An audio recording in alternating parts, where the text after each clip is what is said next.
Buenas tardes a todas, a todos. Bienvenidos, bienvenidas a este espacio que, bueno, cumple varias funciones. Una también es inaugurar el segundo cuatrimestre de nuestra universidad, que comenzó la semana pasada, no exento de conflictos y problemas en el ámbito laboral para las y los docentes y para los no docentes, y no podemos dejar de omitir esa cuestión. Pero queríamos también desde el Instituto de Ciencias Sociales y Administración, y me presento, mi nombre es Sergio De Pier, me acompaña Mónica Casanovas, vicedirectora del Instituto. Queríamos también darle al inicio del segundo cuatrimestre una charla, y en este caso sin duda de excelencia, con la presencia del doctor Alejo Ramos Padilla, juez federal, quien ahora Mónica lo va a presentar en detalle, y agradecerle su presencia esta tarde acá con nosotros. Que el Instituto sea un espacio de reflexión, de discusión. Estamos en un momento, bueno, en Argentina los momentos sociales y políticos suelen ser muchas veces conflictivos y interesantes para el análisis, a veces menos para vivirlo, pero nos parece importante darnos el momento, además del momento que tenemos en las aulas, que es también siempre un momento de reflexión y siempre de aprendizaje, para todos y para todas, darnos un espacio particular, invitar a alguien que no está en la vida cotidiana de nuestra universidad a que nos acompañe a reflexionar, a pensar, a hacernos preguntas, a debatir nada menos que sobre la democracia, sobre el derecho. Muchos de ustedes están cursando materias vinculadas al derecho, muchos de los que están acá, Alejo, son profesores de derecho. Está Sofía, está Luis, está Beatriz, que además es concejal del municipio de Florencio Varela. Está el profesor Daniel Novak, director de la carrera de Economía. Perdón si me olvido, a un profe más que estaba por acá. Estaba Krenzel, ¿no? También. También de Derecho. Y estudiantes que siguen las carreras de nuestro Instituto de Ciencias Sociales, que son 5. La licenciatura en Administración, en Trabajo Social, en Gestión Ambiental, en Economía o en Relaciones del Trabajo. Entonces, darnos este espacio de una tradición que suele tener las universidades, de una clase inaugural para abrir la discusión del cuatrimestre, y nos parecía muy importante apoyarnos o orientarnos en la cuestión del derecho y muy particularmente reflexionar sobre nuestra democracia, que es madura porque ha cumplido 40 años hace muy poco y es un hecho histórico para la historia de nuestro país, que a nosotros nos ha tocado la suerte de vivir y que a las generaciones anteriores no les tocó, porque la democracia fue sistemáticamente interrumpida. No deja de tener, a pesar de esta hermosa continuidad electoral y también de vida democrática, no deja de tener una serie de conflictos y de debates pendientes, de situaciones que el orden y el sistema democrático debe enfrentar.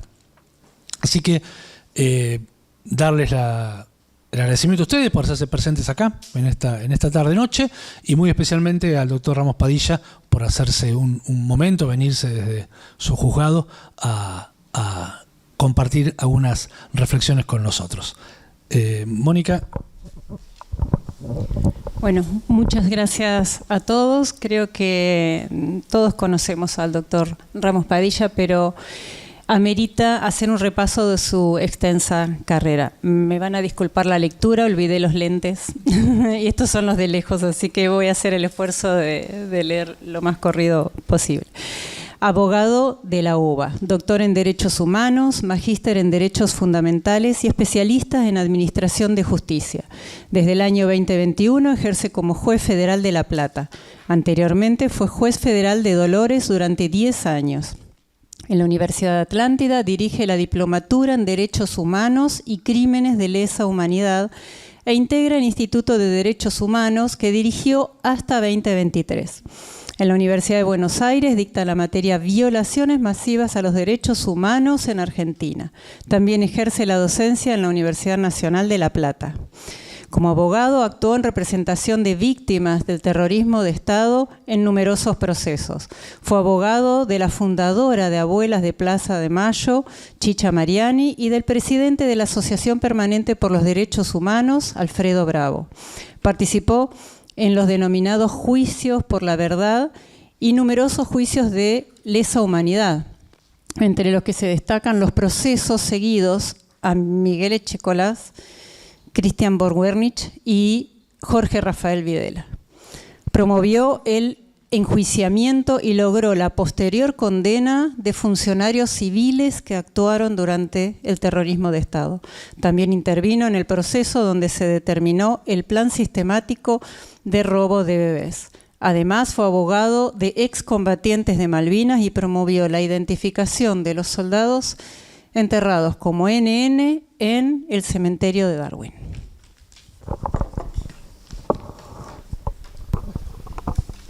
¿Se escucha? Sí. Bueno, para mí es un gusto poder participar de este encuentro que calificaron como la apertura de un nuevo ciclo, un nuevo cuatrimestre, particularmente en la Universidad Arturo Jauretche.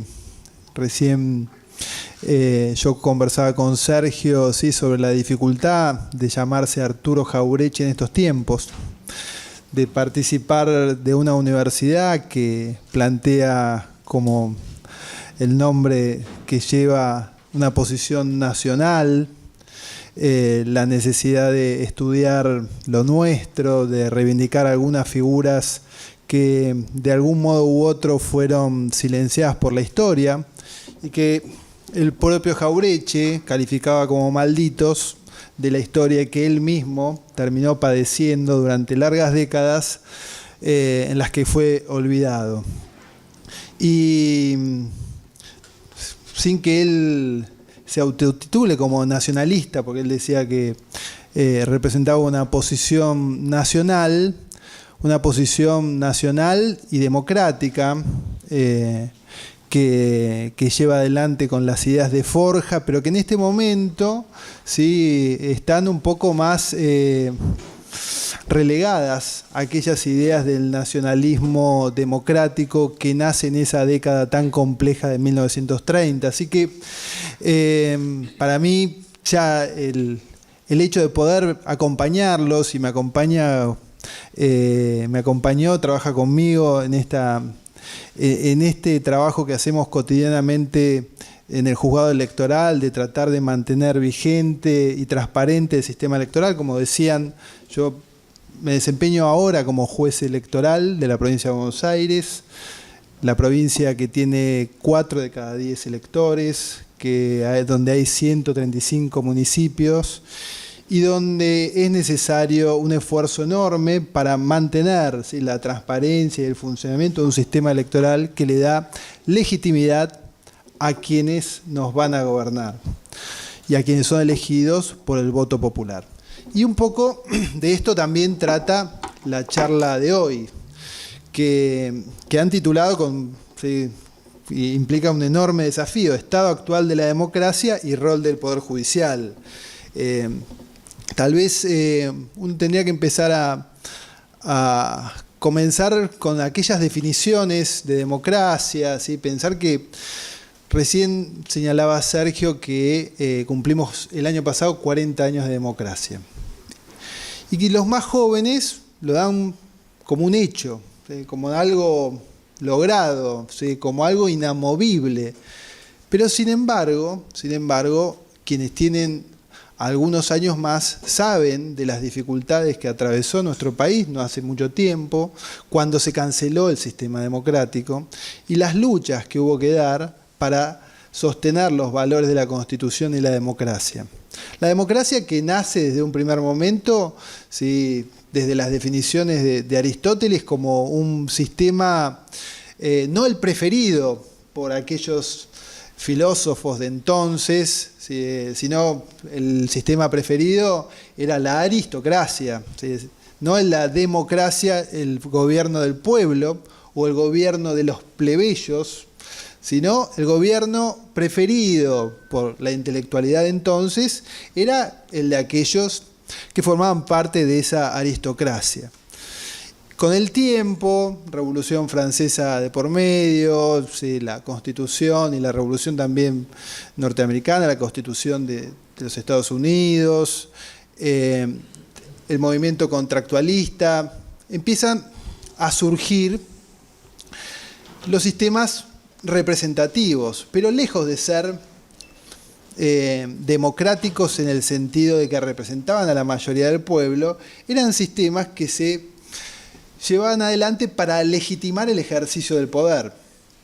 Antes, en la época del virreinato, en la época de la monarquía en Europa, no era necesario legitimar el poder porque era derivado del rey y nadie discutía que el heredero del rey era el que debía ejercer el imperium, ¿sí? Luego, cuando nosotros nos independizamos, comienzan los primeros movimientos electorales.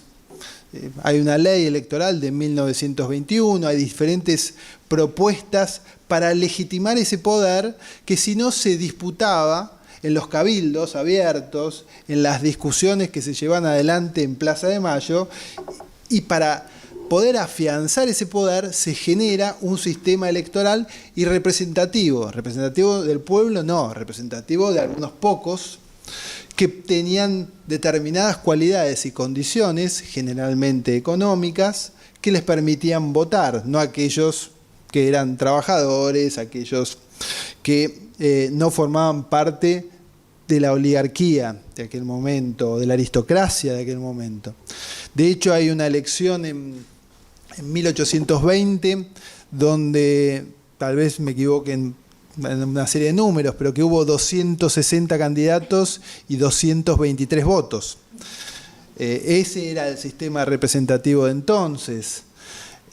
Pero poco a poco se fue buscando, a través del sistema electoral, generar la legitimidad de aquel que iba a gobernar, con un hito fundamental que todos deben conocer, que es la Ley Sáenz Peña en 1912, que termina derivando en el primer gobierno de Irigoyen, después el gobierno de Alvear y el gobierno de Irigoyen de 1928-1930.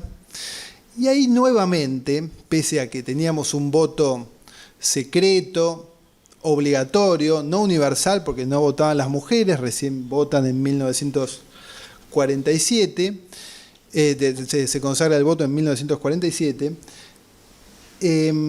ahí es donde uno puede empezar a generar una relación entre los sistemas democráticos, los sistemas electorales y el poder judicial. Porque aquel tiempo, un movimiento popular como era la Unión Cívica Radical, que es acusado de representar a la chusma, de tener diputados que no estaban lo suficientemente preparados en la Cámara, que daban malos discursos, ¿sí? Esas sonceras que Jauretche califica claramente y de la cual él mismo se arrepiente de haber participado y de haberlas creído, desmistificándolas con solo ir al diario de sesiones y darse cuenta que los diputados de ese partido no eran tan inútiles como la prensa de entonces los mostraba, pero una vez desgastado, ¿sí?, el gobierno de Irigoyen, denostado y estigmatizado, vino el golpe de Estado de Uriburu, y para legitimar nuevamente ese golpe de Estado no se recurrió a las urnas, sino que se recurrió a la Corte Suprema de Justicia de la Nación. Y ahí nuevamente, ¿sí?, ¿cómo fue? Bueno, mandaron una noticia a la Corte Suprema dirigida por Figueroa Alcorta en aquel momento, y se convalidó y se generó la acordada del año 30, que hoy conocemos como la doctrina de la Revolución Triunfante, que dice, palabras más, palabras menos, si alguien manda y es obedecido, esa persona o ese gobierno debe mandar. Algo que no está previsto en ningún lado de la Constitución. Y a lo largo de los años, cada vez que fue necesario remover a un gobierno popular, a un gobierno elegido por el voto secreto, obligatorio, en algún caso de los hombres, en otro caso ya de los hombres y de las mujeres, se recurrió a esa doctrina, a la doctrina de la Revolución Triunfante, con esta idea de que el Poder Judicial es quien le daba la legitimidad a los gobiernos de facto, pero al mismo tiempo cumplía aquella importante función que le había asignado la doctrina de Marbury versus Madison, de control de constitucionalidad. Otra de las cosas que nosotros importamos, nuestro derecho, nuestro sistema judicial, nuestro derecho penal, ¿sí?, sigue fundamentalmente los lineamientos de la doctrina alemana. Nuestro derecho privado comienza con lineamientos de la doctrina francesa. Nuestro derecho constitucional y nuestra organización sigue fundamentalmente las enseñanzas de los Estados Unidos y lo que se conoce como control de constitucionalidad. Un famoso fallo, ¿sí?, recién lo dije, Madison versus Marbury, un juez, Marshall, que empieza y le señala al resto de la sociedad, en los comienzos de la democracia de los Estados Unidos, que era necesario ponerle ciertos límites al Parlamento y era necesario generar un poder contramayoritario. No vaya a ser cosa que las mayorías abusen de los derechos de las minorías. Y con esto, ¿sí?, cada uno de los jueces se fueron percibiendo, con el transcurso del tiempo, ese control de constitucionalidad, como funcionarios que actuaban de manera o con esta función de poder contramayoritario. Claro, esto les permitió en algún momento decir que había mecanismos distintos al de la Constitución para acceder al poder, en 1930. En 1957 fueron mucho más allá y dijeron que había mecanismos distintos a los previstos en la Constitución para dictar las leyes y se generó lo que se conoce como doctrina de las leyes de facto, es decir, leyes. En la última dictadura era la CAL, la Comisión Asesora Legislativa, que no dicta el Congreso, sino que dictan un grupo de iluminados que le llevan al dictador el decreto ley, así se conoce, y todavía hay algunos que están en vigencia. Y de este modo, el Poder Judicial fue convalidando no solamente golpes de Estado, no solamente leyes dictadas por iluminados que habían llegado al poder, iluminados lo digo en sentido obviamente irónico, que habían llegado al poder por un mecanismo distinto al de las urnas, sino también enormes atropellos al sistema democrático. Durante el 30, la década infame, ¿sí?, y el fraude patriótico, ¿sí?, con estas ideas, ¿sí?, que somos tan ocurrentes al momento de catalogar o, ¿sí?, mencionar una época, un fraude patriótico, es decir, nos evitamos el sistema representativo, el voto secreto, y durante años y décadas somos capaces de sostener el fraude al sistema representativo, al sistema democrático, por supuestos intereses de la patria que defendían Uriburu y un nacionalismo autoritario que se ve reflejado claramente durante esos años. Después vienen tiempos incluso más complejos de democracias o semidemocracias, donde había el principal partido popular, sí, estaba proscripto. Y nuevamente, ¿sí?, la justicia avalando, ¿sí?, que a las elecciones concurrieran solamente determinados candidatos, determinados partidos políticos y otros que habían sido, en un primer momento, 1928, ¿sí?, el gobierno de Irigoyen, catalogados como la chusma, el peludismo, ¿sí?, y en otro momento los cabecitas negras, el populismo y demás, que ellos no participaran de las elecciones. ¿Por qué? Porque en definitiva lo que se sostenía es que en realidad nos tenían que gobernar determinados representantes del pueblo, no otros, ¿sí? Nuevamente el concepto de la aristocracia, de que determinadas personas podían ser los verdaderos representantes y no otros, fue la que primó durante todo el siglo XIX y durante gran parte del siglo XX. Cada vez que un gobierno popular incomodaba, se recurría a los cuarteles, se recurría al ejército, se hacía un golpe de Estado y se legitimaba ese accionar a través del Poder Judicial.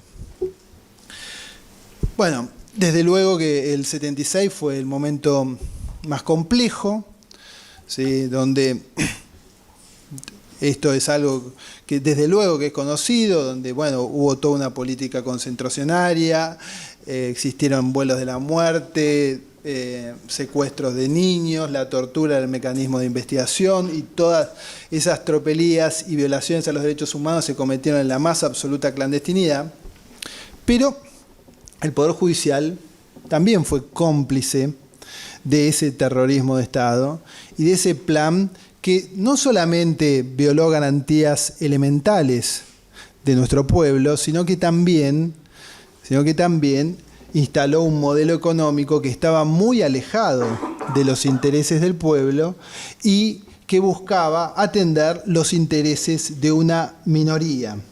Este poder contramayoritario, por lo general, que tiene el Poder Judicial, no fue utilizado durante todo el siglo XX para defender minorías, sino principalmente para defender eventualmente a minorías acomodadas que no necesitaban de un poder judicial para desarrollarse y poder llevar adelante sus planes de vida.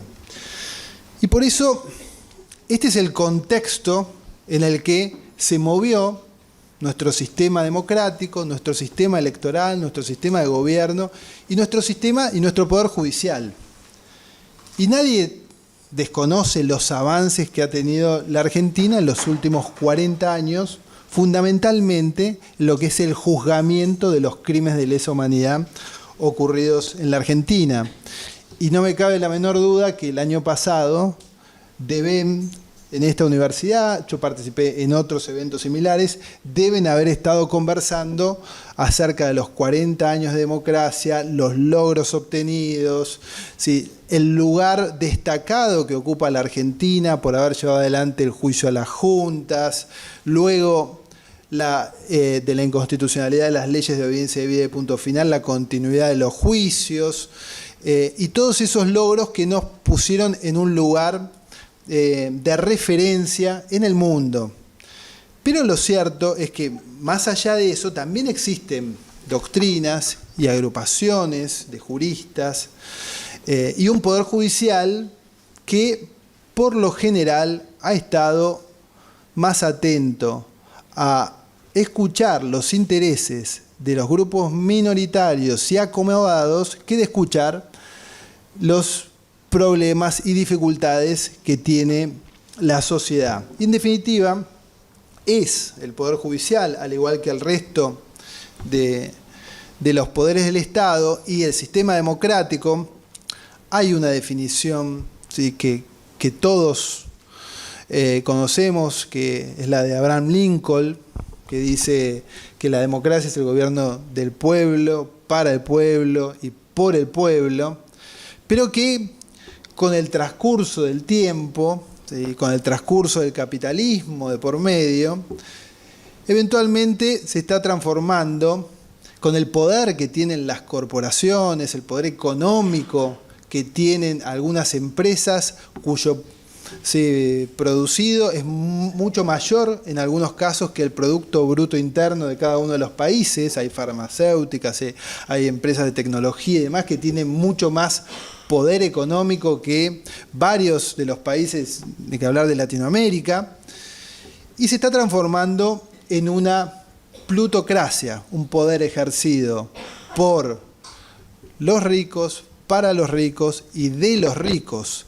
¿Y cuándo ocurre eso? Ocurre cuando en algunos casos se proscriben a ciertos candidatos, por eso hay que ser muy cuidadoso, se desconoce el resultado de las elecciones, como también puede estar ocurriendo en algunos lugares, y al mismo tiempo se desprecia el valor de la democracia.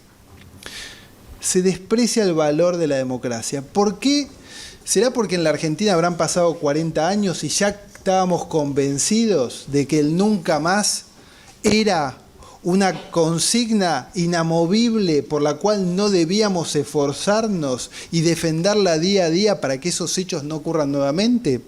¿Será porque la democracia, como se planteó en 1983, venía al mismo tiempo de terminar con las violaciones a los derechos humanos con una expectativa de progreso y de crecimiento que a lo largo de 40 años no logró satisfacer?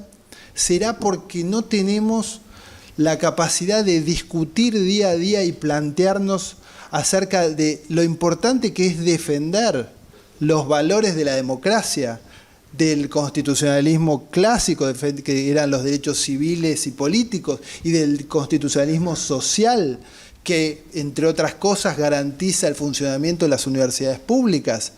¿Será que los grandes desafíos que tiene la democracia es enfrentar, por un lado, la miseria y la desigualdad, o los diferentes nombres que le querramos poner, y al mismo tiempo este enorme grado de desinformación o la falta de educación que estamos teniendo nosotros como ciudadanos? ¿Será que nos está faltando, por un lado, generar un espacio de igualdad y por otro lado, generar una construcción ciudadana tanto de dirigentes como de dirigidos, tanto de quienes van a ser los representantes como de los representados, porque ese diálogo puede ser que se quiebre? Si nosotros no exigimos, si nosotros no persuadimos, si nosotros no nos educamos en ciudadanía, quienes están conduciendo y conducen los destinos de la patria, tal vez les interesa poco cuáles son nuestras necesidades.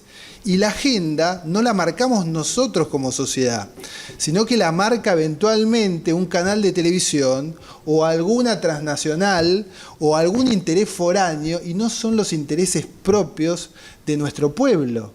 Entonces, como ciudadanos, ¿sí?, tenemos que capacitarnos en ciudadanía y dar los debates e implementar los debates que hacen a nuestro progreso y a nuestro interés y al interés de nuestra sociedad en su conjunto. Y los dirigentes también. Los dirigentes también tienen el desafío de persuadir y ser persuadidos. Y me parece que ahí hay un enorme grado de desconexión. Es tan grande el grado de estigmatización que está teniendo la política hoy en día, que se ha generado una desconexión entre los políticos y la ciudadanía. Ciudadanos los cuales los está primando y los está llevando el individualismo, donde lo que se pregona, ¿sí?, en cada uno de los ámbitos es el sálvese quien pueda, y una estigmatización que no es muy distinta a la que sufrieron los movimientos populares, ¿sí?, del radicalismo, del peronismo, donde los hablaban de populismo, de demagogia, de la chusma, de la falta de nivel, y por supuesto que todos esos casos de corrupción, de falta de compromiso ético hay que sancionarlos, pero lo que no hay que romper es el sistema de representación democrático que tenemos. Porque hace muchos años hay muchos sectores que no ven a la democracia como el mejor sistema de representación. Churchill decía que era el mejor sistema de representación, y yo no soy un devoto, ¿sí?, de las frases de Churchill. Pero lo cierto es que incluso las encuestas de Latinobarómetro que hacen en todo el continente dicen que, y esto se incrementó después de la pandemia, que hay una gran insatisfacción democrática. Y que incluso más del 50% estaría de acuerdo de que se abandonara el sistema democrático si se le solucionan sus problemas. Lo cierto es que el sistema democrático, como el sistema judicial, como el poder legislativo, son herramientas que ustedes las deben pensar en favor del pueblo, en favor del ciudadano, en favor de la gente, como le quieran decir. Porque Elon Musk para poner un nombre, o cualquiera de estos empresarios, no necesita del Estado para llevar adelante su proyecto de vida. No necesita del Estado para avanzar en sus inversiones económicas.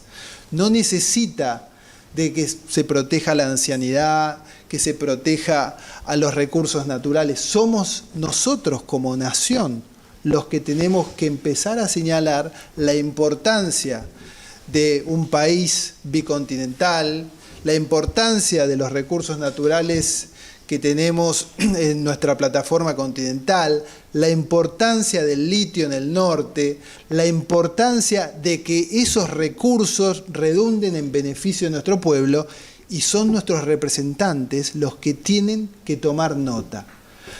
Ahora, ¿qué formas de representación podemos tener y utilizar? Desde luego que las universidades son los principales motores de todo eso, los movimientos sociales, ¿sí? El pueblo se expresa fundamentalmente en las elecciones, ¿sí?, a través de un sistema democrático representativo, en las manifestaciones, a través de un sistema de democracia un poquito más participativa, pero hay que buscar ámbitos donde la democracia no esté delegada en alguien que no nos está escuchando o que por alguna razón nosotros no nos hacemos escuchar. Hay que buscar mecanismos, seguramente los mecanismos tecnológicos y las redes también tienen mucho que ver con esto, y hay que ver cómo se utilizan, ¿sí?, sanamente para construir ciudadanía, pero tenemos que pasar de una democracia representativa a una democracia más participativa. ¿Por qué? Porque cuando se canceló la democracia, y eso ocurrió durante todo el siglo XX, para los más jóvenes, 40 años les puede parecer una eternidad, pero en términos institucionales es muy poco. Cuando se canceló la democracia, cuando se cancelaron los sistemas electorales, el que se vio afectado fue el pueblo. Fueron los sectores, ¿sí?, más necesitados de ese Estado, que por alguna razón, ¿sí?, y con buenos argumentos en algún momento, ¿sí?, fue limitado en el ejercicio del poder. Durante el siglo XX se había transformado el Estado como el Leviatán, porque habíamos tenido algunos antecedentes, ¿sí?, como el nazismo, como el fascismo, bueno, las dictaduras de Latinoamérica. Podríamos seguir con esos ejemplos, pero lo cierto es que eso no autoriza a que desaparezca la función social que debe cumplir el Estado. No autoriza a que nos desconectemos nosotros como ciudadanos, como estudiantes, como docentes de universidades públicas, de los problemas de nuestros compañeros, de nuestros estudiantes, de nuestros colegas, porque cuando eso ocurre, ¿sí?, se genera esta desconexión entre la política, el Estado y quienes nos gobiernan. De modo tal de que esta pequeña, ¿sí?, digresión, ¿sí?, y este pequeño análisis que uno intenta hacer entre democracia y poder judicial, que podría ser eventualmente profundizado, porque recién hace un rato hablábamos sobre algunos grupos, esos think tank o, ¿sí?, usinas de pensamiento, les dicen, que desde el año 76, por ejemplo, hay un grupo, Fores, ¿sí?, recién lo mencionábamos, que trabajaba para enfrentar lo que ellos denominaban la campaña anti-argentina, un grupo de juristas. La campaña anti-argentina eran las denuncias acerca de los desaparecidos, que funcionó y sigue funcionando, y trae modelos y propuestas de modernización del Poder Judicial, la oralidad y demás, pero al mismo tiempo, ¿sí?, denosta o olvida esto que es lo más fundamental, tratar también de democratizar el poder judicial. Estamos en un momento donde la agenda no la estamos planteando nosotros. Entonces, cada uno de los ámbitos en los cuales no llevemos adelante las discusiones y planteemos los problemas que verificamos, ya sea en el Poder Judicial, el Poder Legislativo, en las universidades, son espacios que van a ser ocupados por otros, porque hay otros que creen que hay que imponer una agenda distinta que no es la agenda de nuestro pueblo. Y me parece que Jauretche entendía mucho de eso, que ustedes como estudiantes de la Universidad Arturo Jauretche saben que a él no le tocó vivir en un tiempo sencillo, que nace, forja precisamente en esa década infame, que hay historias donde se lo ve, se cuenta que Jauretche y Scalabrino Ortiz se subían arriba de un tachito y empezaban a contar, ¿sí?, que había un imperialismo que no era el imperialismo norteamericano, sino el inglés, que se estaban llevando nuestros recursos, que era necesario y que funcionaron como una bisagra entre dos movimientos populares en un tiempo donde el nacionalismo democrático estaba en franca minoría. Así que ustedes, como herederos de ese pensamiento, ¿sí?, tienen que reproducir en sus ámbitos cada una de estas discusiones y exigirles a los representantes, y eventualmente, si ustedes son representantes, esta necesidad de capacitarse en ciudadanía, en la historia argentina, y persuadir y permitir ser persuadido por aquellos que están más necesitados de que se instalen en la agenda pública los debates pendientes de nuestra sociedad. No sé si querés que vos decís alguna pregunta.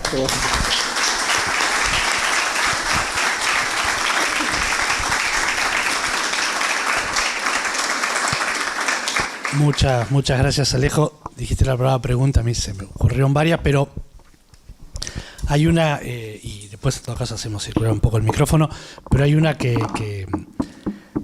tiene que ver con hablaste de la conexión entre los intereses de la sociedad, de los grupos sociales, las demandas que existen en la sociedad, de los otros poderes que también habitan en la sociedad y las representaciones, los que tienen. Y bueno, no puedo no aprovechar que sos el juez electoral aquí en la provincia y si bien, bueno, entiendo que por tu función no podés opinar directamente, hoy está en debate en el Congreso de la Nación la posibilidad de que las elecciones nacionales cambien su parte del sistema electoral utilizando la boleta única. Pues también no podías hablar de la boleta única, para los que no conocen tanto, es nosotros votamos en una boleta bloqueada, se llama, ¿no? La lista sábana, como se la suele denominar, donde están todas las categorías y uno elige la categoría completa, en parte por partido. La boleta única es una boleta donde están todos los partidos y uno marca con una cruz qué partido quiere elegir. Hay variantes porque tiene que ver si están todas las categorías separadas, pero la idea es que están todas las posibilidades dentro de la misma boleta. Mi pregunta va, en tu experiencia como juez electoral, ¿cuáles son los ¿Qué diagnosticás vos como problemas de la situación electoral en Argentina? Y si en todo caso te parece que la boleta única va en dirección de acompañar esos problemas, o puede no dar la segunda parte de la pregunta, pero sí la primera. Como vos como juez electoral, ¿qué es lo que ves como temas que tenemos que mejorar? Bueno, a ver, en primer lugar decir que nuestro sistema electoral es un sistema robusto que permite la alternancia, cuyos resultados son creíbles fundamentalmente por la sociedad y que le dan al gobierno electo legitimidad para gobernar. Algo fundamental en tono a lo que yo acabo de señalar. Imagínense, ¿sí?, los primeros gobiernos patrios tratando de buscar legitimidad a través de distintos sistemas electorales y después buscando la legitimidad de manera oblicua por acordadas de la Corte. Nuestro sistema electoral es en ese sentido potente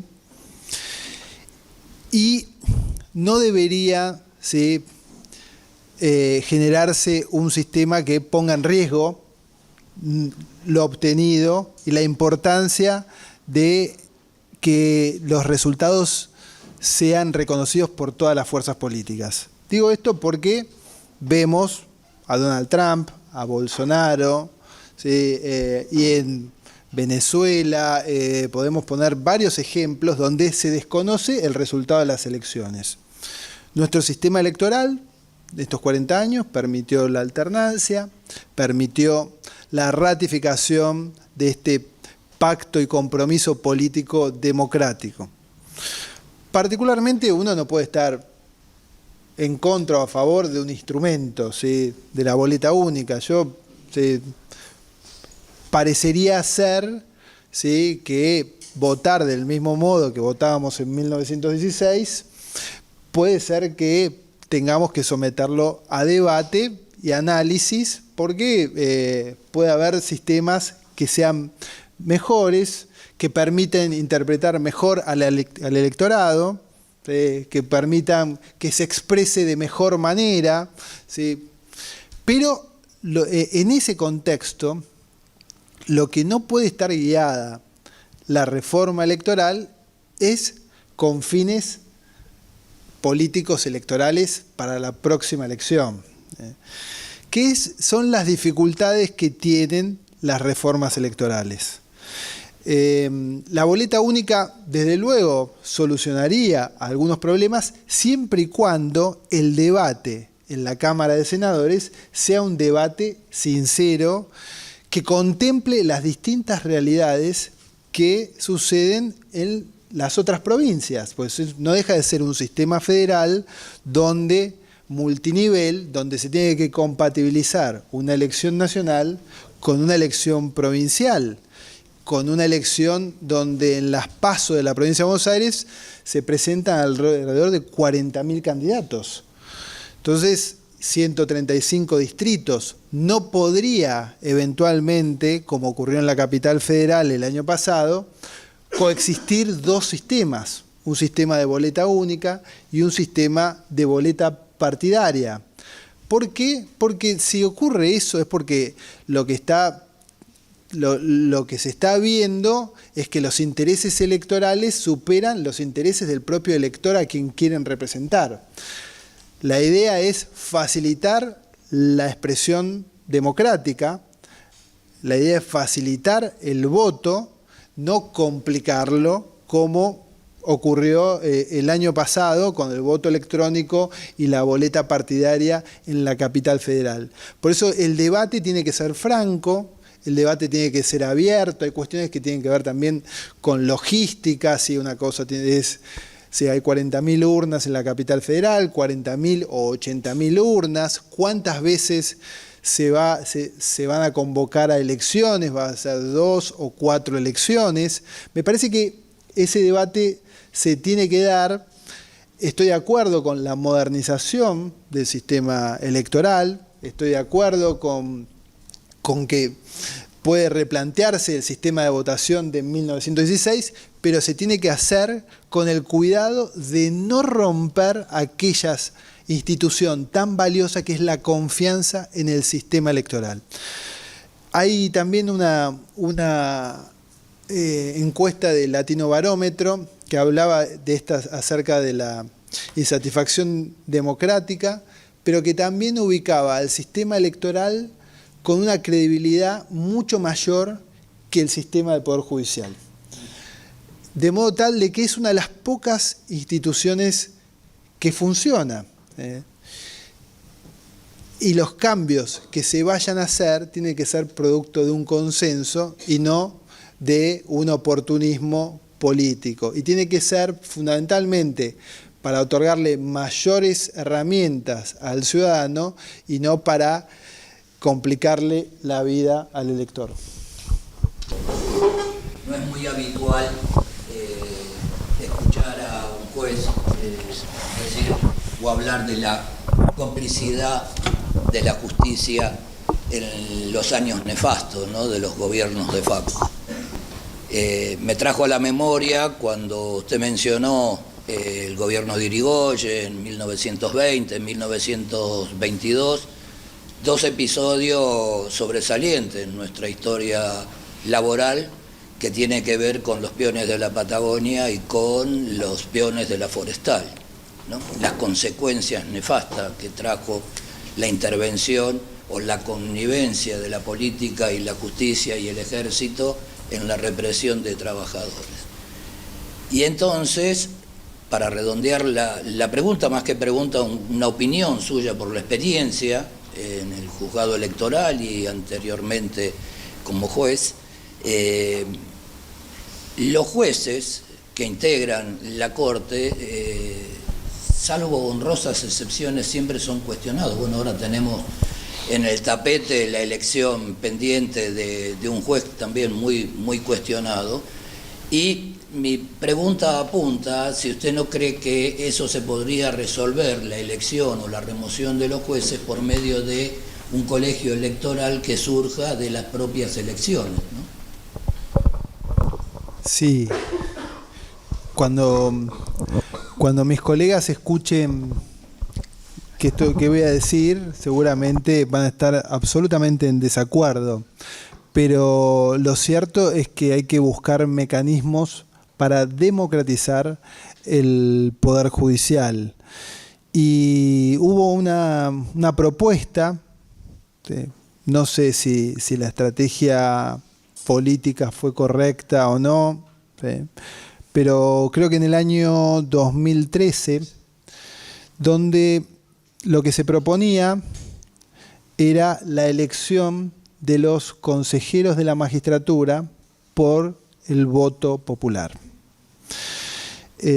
Mucho menos que lo que ocurre en Bolivia o la propuesta que está circulando ahora en México de elecciones más directas por parte de los jueces.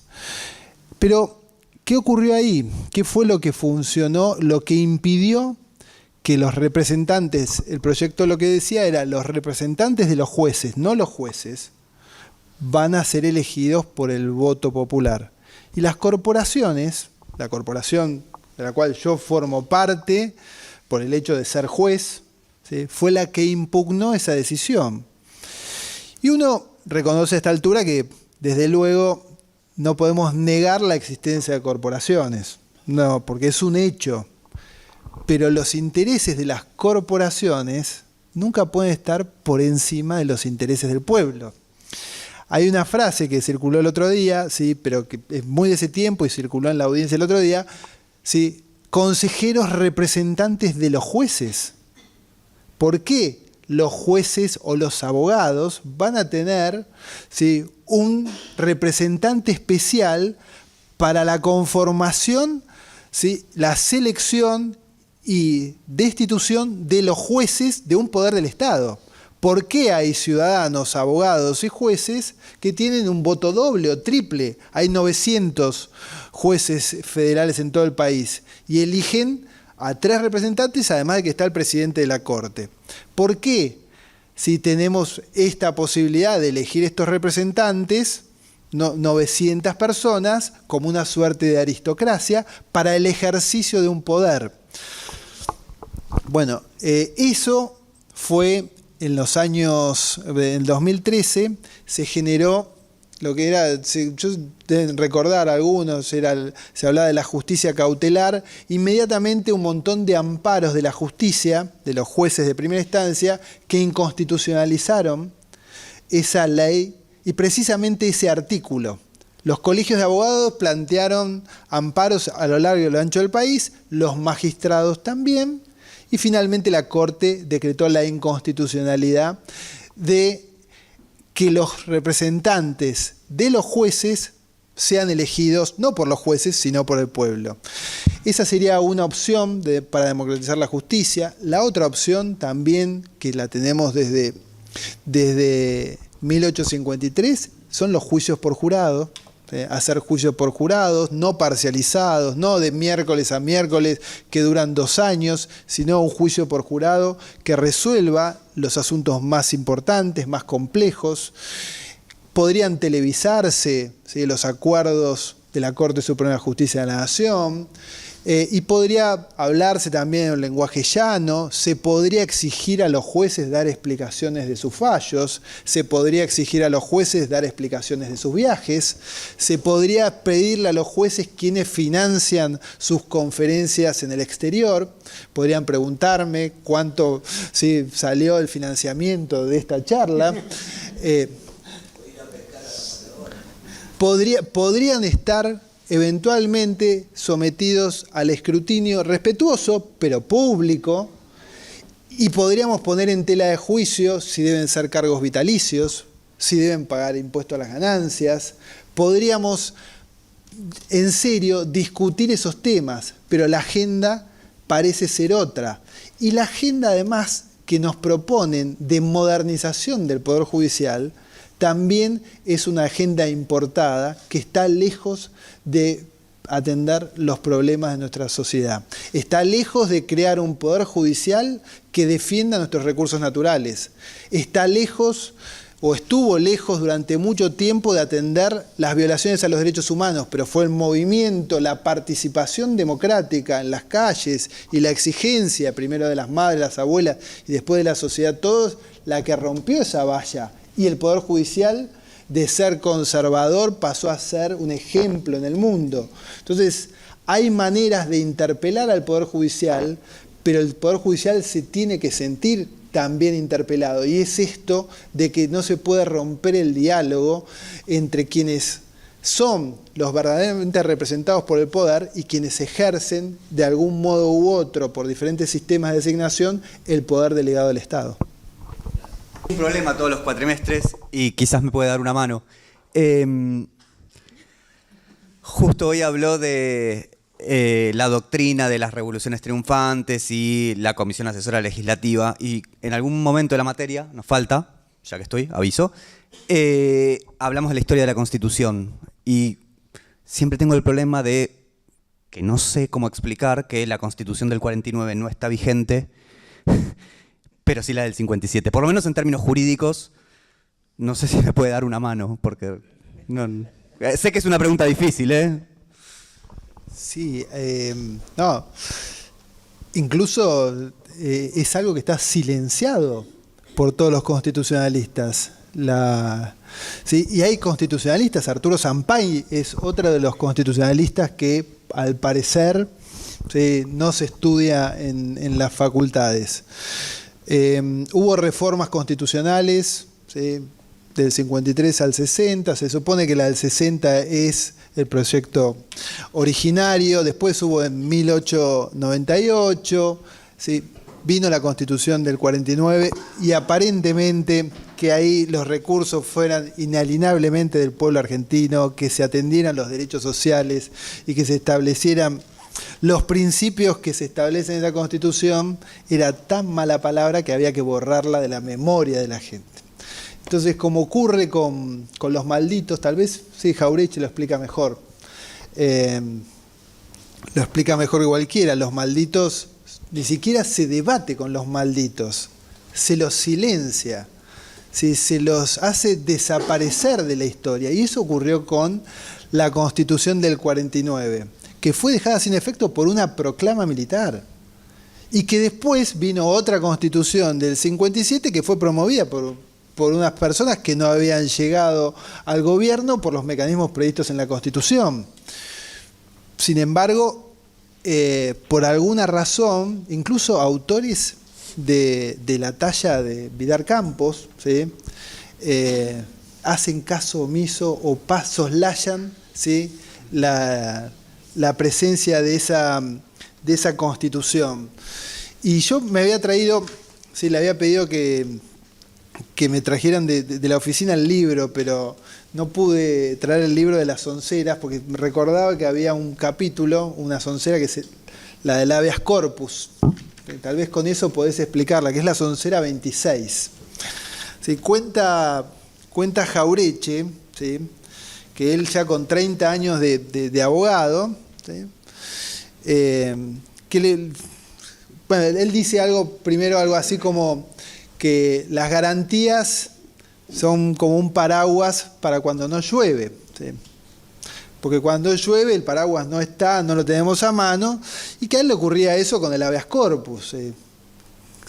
Cuando los detenían cada vez que había un golpe de Estado, ¿sí? El abogado Nobel recién recibido dice, esto se soluciona con un habeas corpus, pero resulta que por problemas de jurisdicción o de competencia interviene un juez militar o lo que fuera, el habeas corpus no funcionaba como una garantía.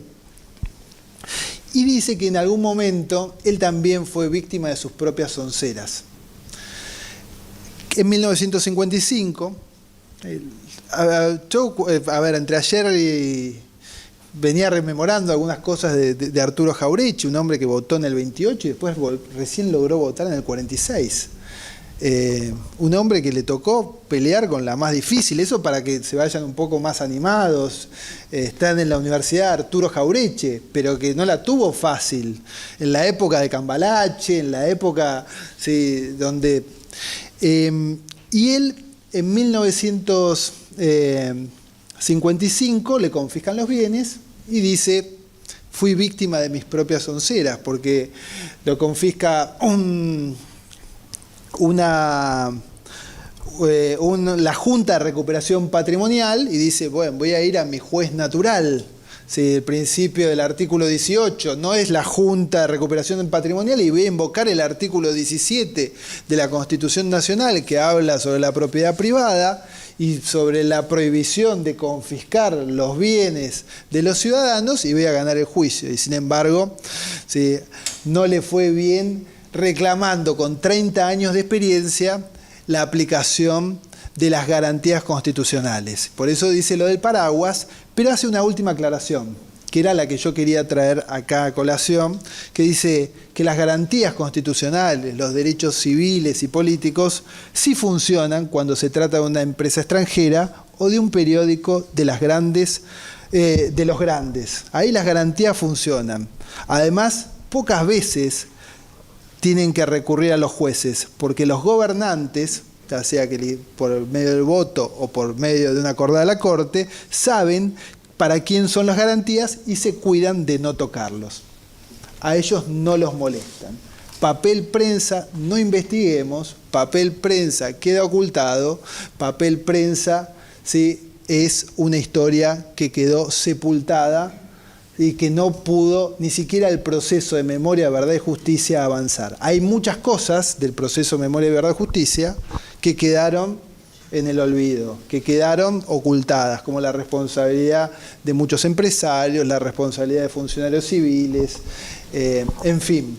Pero me parece que la soncera número 26, y creo que la 27 también, te sirven para explicarles por qué algunas cosas pasan desapercibidas en la historia. Muchas gracias.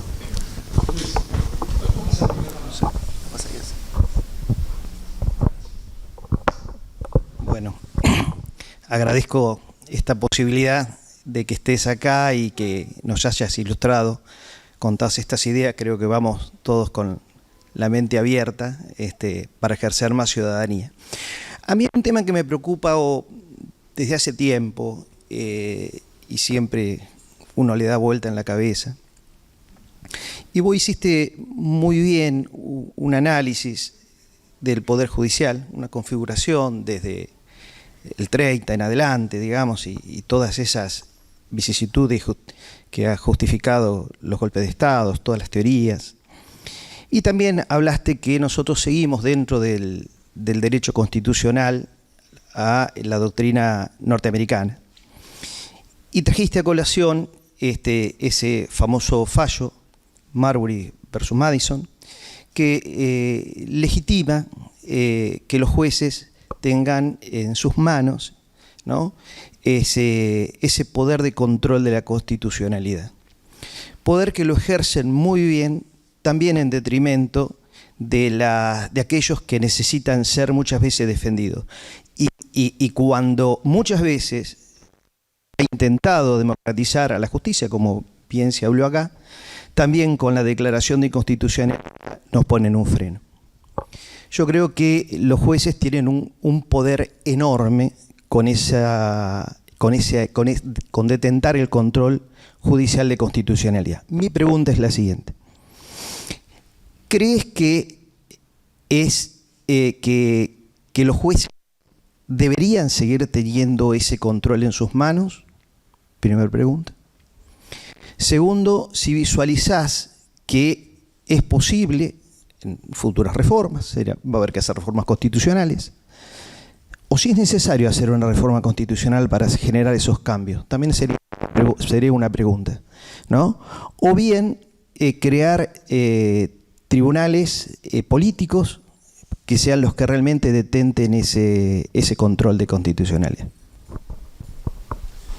Bien, bueno, el control de constitucionalidad que tenemos en la Argentina, ¿sí?, para los que no son abogados, es un control de constitucionalidad difuso, multinivel, digamos. Todos los jueces pueden analizar todas las normas y tienen la capacidad de que si a su criterio son contrarias a la Constitución o a las convenciones, decretarla inconstitucional. Esto en algún punto sirvió para avanzar en los procesos de memoria, verdad y justicia. A mí me toca la particularidad de, en este caso, no como magistrado, sino como hijo de un magistrado. Mi viejo en el año 87, si bien mi viejo también es juez, y yo soy juez, creo que no integramos la familia judicial, pero se da esta cosa de que ambos somos jueces. Él decretó la inconstitucionalidad de la Ley de Evidencia de Vida, y después también ocurrió eso a partir del año 2001 y en el 2005. También se decretaron las inconstitucionalidades de los indultos y demás. El sistema español genera un tribunal constitucional para analizar estas situaciones. Ahora, es cierto, ¿sí?, que toda la jurisprudencia dice es la última ratio, es la última, sí, no debe el juez estar decretando inconstitucionalidades, hay discusiones si es de oficio o no, pero el asunto fundamental es cómo se está usando la herramienta. Ni siquiera creo que haya que llevar adelante una reforma constitucional. Se podría generar un sistema en el cual no haya jueces vitalicios que tengan tanto poder. Se podría generar un sistema de mayor transparencia en las decisiones, pero no necesariamente hay que impugnar la herramienta. Yo no estoy ni a favor, digo, lo mismo que me ocurría recién con el tema de boleta única, ¿sí? Lo que me parece que lo que hay que buscar es un sistema que no esté alejado de los principios democráticos, de los principios del debido proceso, de los principios que emanan de la Constitución. Y como hoy la agenda pasa por otros lados, ¿sí?, el poder que uno ve en los jueces es enorme, pero eventualmente puede ser necesario frente a un Estado que pueda tener rasgos o contenidos autoritarios o que no atienda determinados derechos sociales. Ahora, ahí el juez puede decretar la inconstitucionalidad para garantizar, por ejemplo, el acceso a la salud de los abuelos de la tercera edad y demás. Podría decretar algunas inconstitucionalidades o garantizar el acceso a los servicios públicos. Pero bueno, lo importante es qué modelo y qué perspectiva de país y Estado-nación nosotros tenemos. Uno que incluya a toda la sociedad o que no la incluya. Y el contenido de esas normas y de la Constitución Nacional va a estar dado por las leyes, por la interpretación que hagan los jueces, pero fundamentalmente por la exigencia ciudadana para que esas interpretaciones contemplen las necesidades del pueblo. Y ahí es donde se generan los avances. Yo creo que el Poder Judicial es receptivo cuando el pueblo se moviliza a tratar de interpretar algunas cuestiones que lo pueden poner incómodo. El 2x1 fue una situación de esas características. Bueno, hay que buscar mayores modos de incidir, controlar, participar, democratizar el Poder Judicial y después pensar en cuál es la mejor herramienta para generar una sociedad que se adecue más a los principios de la Constitución, que recoja el 14 bis o el contenido de la Constitución del 49, que recoja esos principios básicos. Lo otro es una herramienta que puede ser utilizada positivamente o con un enorme grado de arbitrariedad para favorecer no a las minorías perseguidas, el poder contramayoritario, sino para favorecer a las minorías acomodadas. Muchas gracias, Alejo. Bueno, de nuevo agradecerte enormemente haber estado con nosotros esta noche. Si la exposición fue muy buena, las preguntas que fueron surgiendo hicieron que las respuestas fueran todavía un gran aporte para el debate. Así que, bueno, invitarte siempre acá. La Jauretche es también tu casa, además por tu vinculación notable con la obra de don Arturo, y brindarte un fuerte aplauso de parte de todos nosotros, y de paso